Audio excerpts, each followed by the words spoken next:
So as well as being able to play the notes in the scale, another thing you might like to do is to play some simple chords in that scale. So now that we've selected D minor, the other thing that happens is in this B section here, which is just below the A section, you can see we have switches here, A and B. In this B section, what happens is we get the triad chords in D minor loading up. And you can hear those if I click on each chord here.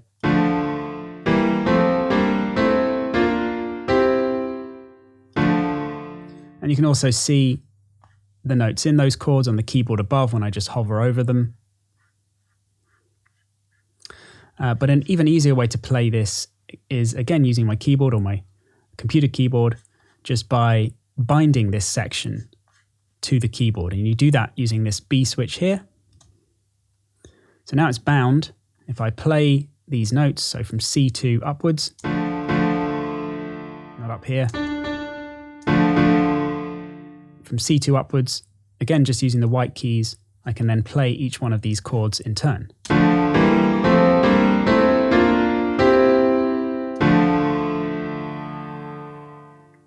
So we'll come back to this section in a moment. But first, let's just say all we wanted to do is create some very simple chords in D minor. So all we're going to do is play a D minor chord to create some nice textures, orchestral textures in our track.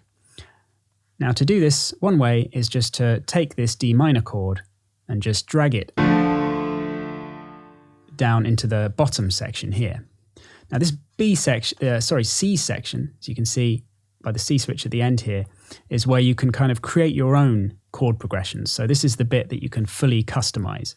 The B section is where you can choose different kind of chords of various types in your scale, and then you can play them by binding the keyboard to them to experiment around with stuff.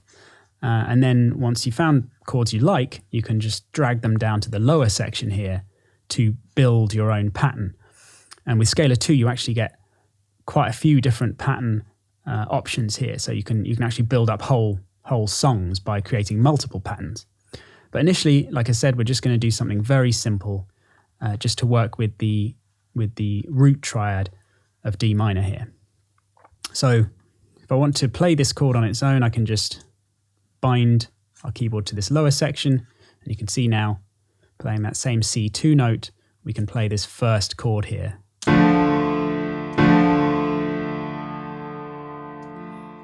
So that's quite nice. Maybe we want to try out a few different D minor chords here.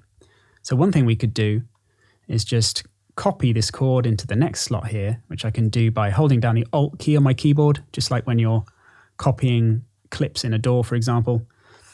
So I hold down the Alt key, the Option key, and then click and drag the chord over. So now we have two D minor chords,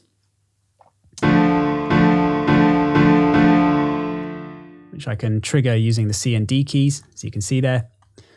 So now let's just make a few little changes to this chord. And the way we do that in the pattern section here is to open up the editor. So you can see once I click that, and I can close it there using the cross. Once I click that, underneath each one of these chords now, we have a number of different options for customizing that particular chord. So you've got chord voicings here, and then you've also got timings and performance settings. So you can totally customize each one of these to have its own individual settings, as we'll see in a moment.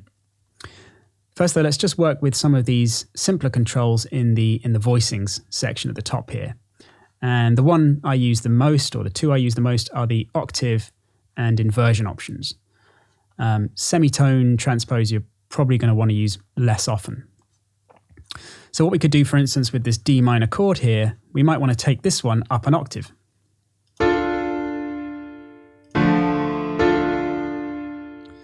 So now we've got this first one down the octave below, and then the next one up an octave.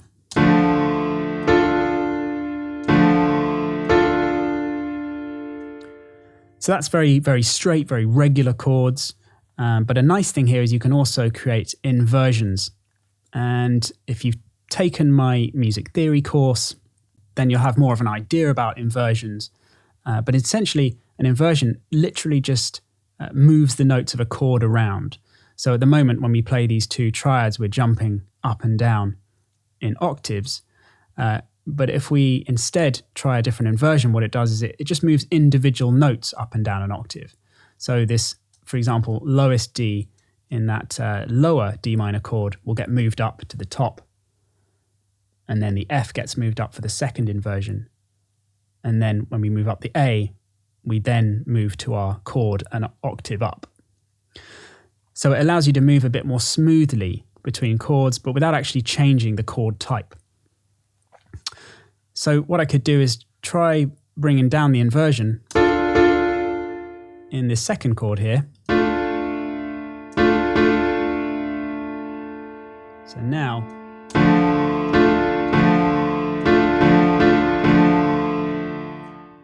what happens is this third note in the chord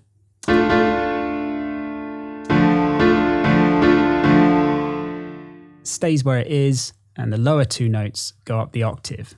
So it's just kind of a nice way of more smoothly transitioning between these two different chords here. And we could take this a stage further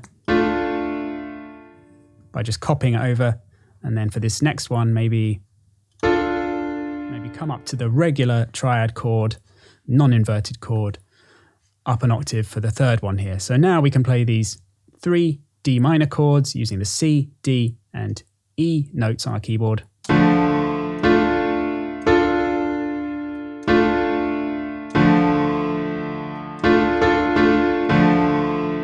Like so.